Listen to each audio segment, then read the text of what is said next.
Hello friends, నేను మీ Jayadev.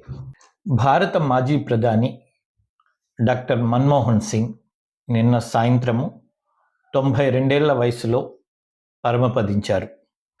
Doctor Manmohan Singh రాజకీయాల్లోకి రాకముందు ఆర్థికవేత్త, ప్రొఫెసర్ మరియు రాజకీయ నాయకుడిగా పరివర్తన చెందారు.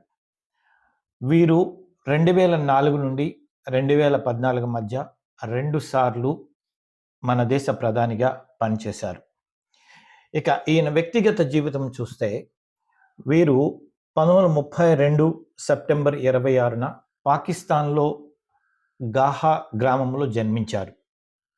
భారత విభజన సమయంలో వారి కుటుంబము భారత్కు వలస వచ్చింది. ఆయన భార్య గురుశరణ్ కౌర్ మరియు 3 కుమార్తెలు కలరు. వీరు క్యాంబ్రిడ్జ్ విశ్వవిద్యాలయంలో ఆర్థిక శాస్త్రంలో పట్టభద్రులయ్యారు. అదేవిధంగా ఆక్స్ఫర్డ్ యూనివర్సిటీలో ఆర్థిక శాస్త్రం నుంచి డాక్టరేట్ పొందారు. మొట్టమొదటిసారిగా భారతదేశపు తొలి తెలుగు ప్రధాని అయినటువంటి పివి నరసింహారావు గారు తను ప్రధానిగా ఎన్నికైన తర్వాత డాక్టర్ మన్మోహన్ సింగ్ను ఆర్థిక మంత్రిగా నియమించుకున్నారు.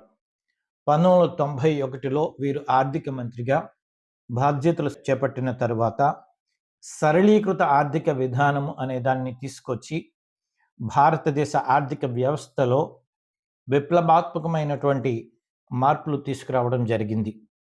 ప్రధానమంత్రిగా ఆర్థిక అభివృద్ధికి దోహదపడే అనేకమైనటువంటి సంస్కరణలు వీరు చేశారు.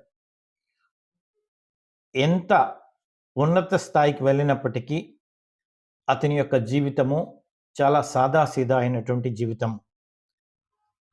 మంచి వ్యక్తిత్వము, నిజాయితీ మరియు అపరిమితమైనటువంటి జ్ఞానము కలిగినటువంటి వ్యక్తిగా భారత రాజకీయాల్లో ఒక ప్రత్యేకమైనటువంటి స్థానం సంపాదించుకున్నారు. వీరి పేరు డాక్టర్ మన్మోహన్ సింగ్. చాలామంది రాజకీయ నాయకులు, మేధావులు వీరిని మౌన్ మోహన్ సింగ్ అని కూడా ప్రస్తావించేవారు. ఈరోజు ఉదయం ఢిల్లీలో వారి యొక్క అంతిమ సంస్కరణలు జరిగాయి.